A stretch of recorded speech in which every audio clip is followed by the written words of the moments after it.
Hey guys, this is Homeroom with Smooth Podcast, episode 134, and I got with me today my special guest, Renee.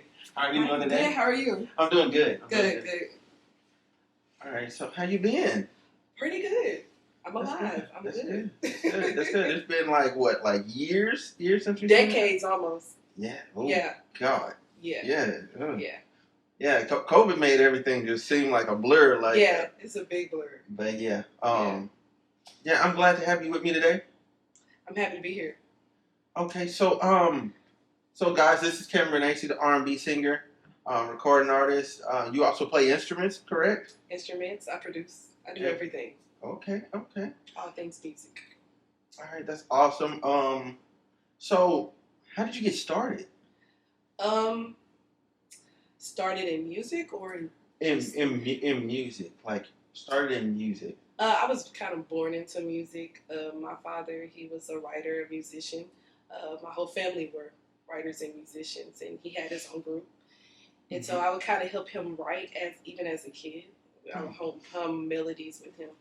And so it kind of came through us naturally. Okay. So it was kind of easy.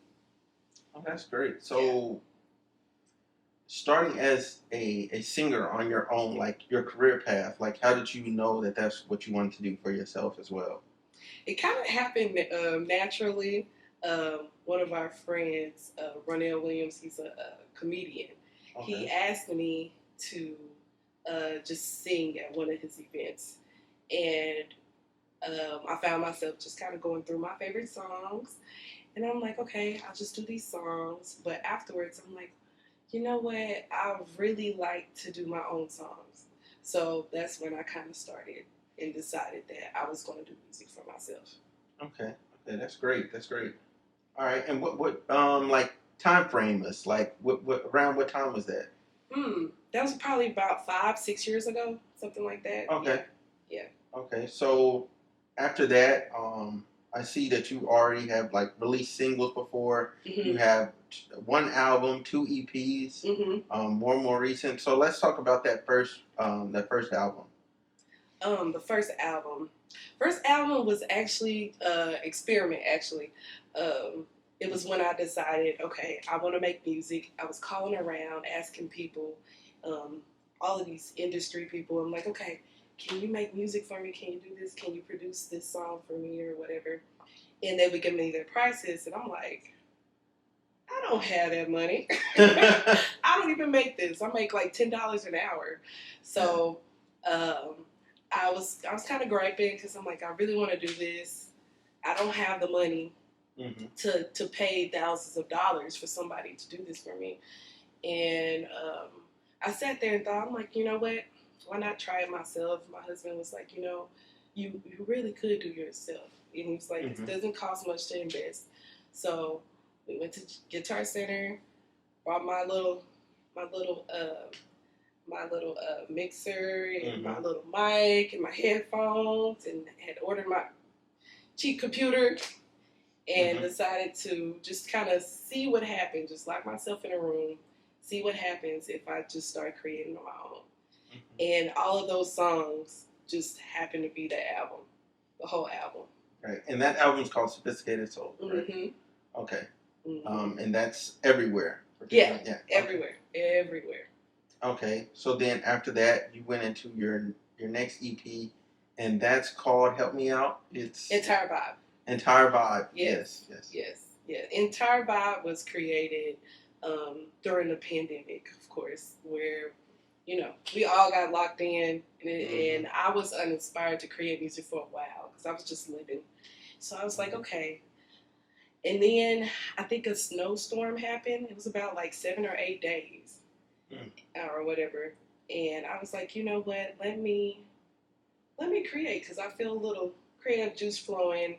And I basically, I write and I produce from a standpoint of me observing or things that happen to me, as far as love or situations or losing someone special. All of these things compiled into one thing.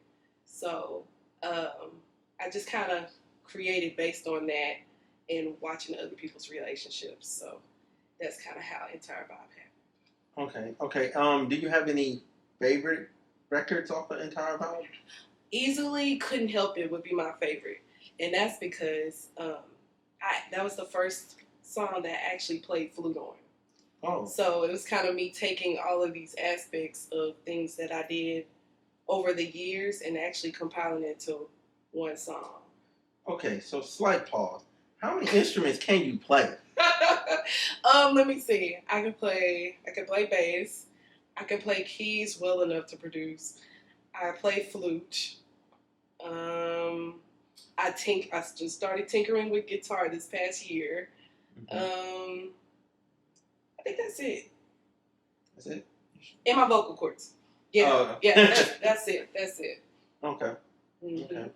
Yeah, because it seems like you just can like almost play anything. I wish. Yeah. I wish. I was always told though, if you can sing it, you can play it, and so that's kind of my approach. If I can sing it, I'll just find it. That's believable. Actually, that advice makes sense. Yeah, it's almost like if you could play one sport, more than likely you might be able to play another one. Mm-hmm. Yeah. Because it's like a feeling almost like because when playing music, because myself I'm gonna play trumpet, so it's like once I got to playing that, like I used to twerk like mess with my brother and be like like tease him and like play his flute for him. Mm-hmm. Like I'm like, no, the notes go like this, and he'd be like, well, you know how to play my instrument. That's how I am with my husband. He actually he picked up flute because he plays beyond everything that I play. And so when he picked up flute, I was kind of jealous because I'm like, wait a minute, that's my instrument. I did that first. But yeah. Okay. So then your most recent project is Next, correct? Mm-hmm. All right. So I really like Next. Do you really? Yeah, I really like Next. Okay. I really like Next. I thought I wrote you back and told you that after I listened to it because when you dropped it, I did.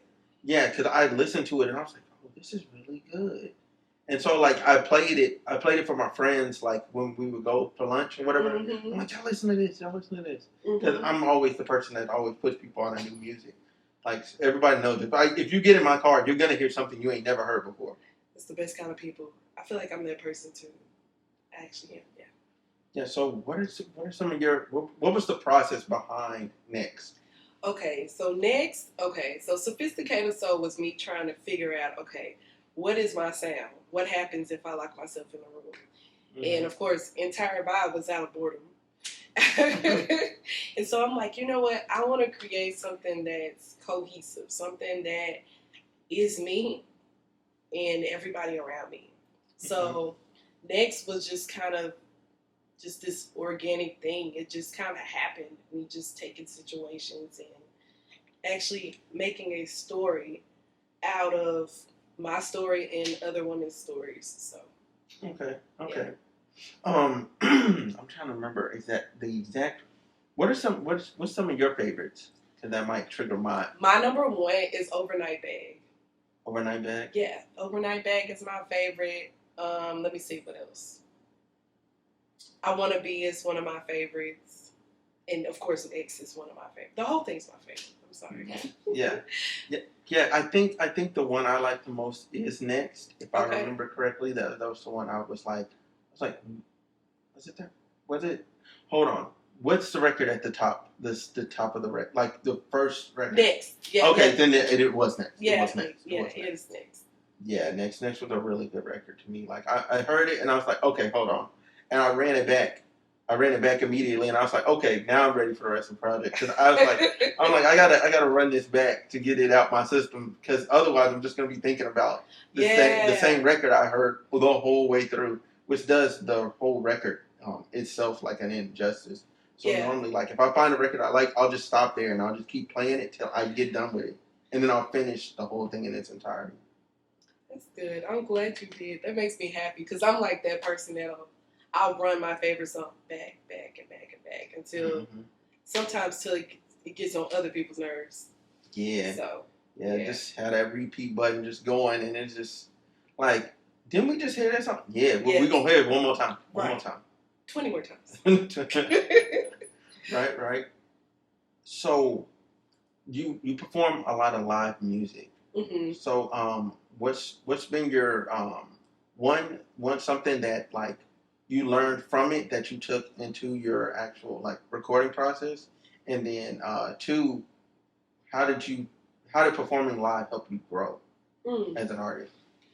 Um, well, my performing history kind of started with me playing bass. So I would be on stages with all of the Arkansas artists and people outside of Arkansas. So it kind of started with that, you know, just kind of knowing what placement, what feels good, creating moments, what a cohesive sound sounds like. So I could take that into the studio with me and be like, this works, this doesn't work, or kind of push the boundaries of what the record is on stage. So I feel like there was just so many things that I took from a live situation to kind of bring to the studio.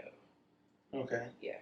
Okay, and then what part of that like helped you grow, like as an artist? Like, was it like performing live? Did it help with your confidence, or did performing live like change your outset on like how things sound? Like, okay, this is what this particular sound sounds like in the studio, but when it's live, I might want to go with a different sound effect. I'd say it was less of. It was more. Let me see. That's a good question. I'd say, yeah, it was a lot of me taking from what sound good, what feels good. I literally, people don't know this, but there will be times where we'll be with the band and we'll be playing, and a different rendition of a song will be put there, and the audience will react a certain way. So what I would do, I would record the performances, take the part that I like, and actually put it on the records. And so a lot of times the records came from something that a musician on stage with me did, or you know, or a thing that I tried out that actually worked. So yeah, like chord progressions and different things like that. Okay, that's that's dope. That's dope. Don't come for me. Okay. Okay, so I guess lastly, like, what are you doing like going forward? Like, going forward, well, I'll say this too.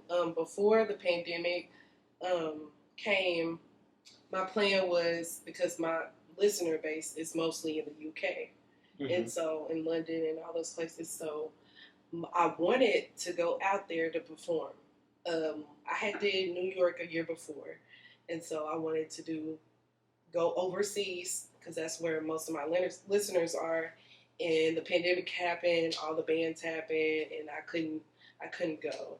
So now, going forward, now that I have another cohesive project out, I wanted to just travel a little bit. So I have some shows coming up in Little Rock that I'm putting together, and I'm going to move around. So I'm gonna be in Atlanta, hopefully back in New York, and eventually back overseas. Okay. So yeah, that's dope. That's dope. So if there's any message you could give like your fans, like what would you want to tell them? What would you want to say to them right now?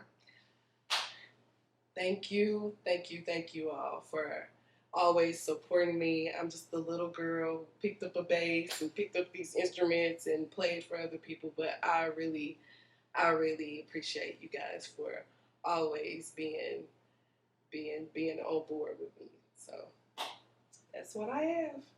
All right. Well, guys, this is episode 134 of the Homeroom Smooth podcast. Thank you guys for watching. We out.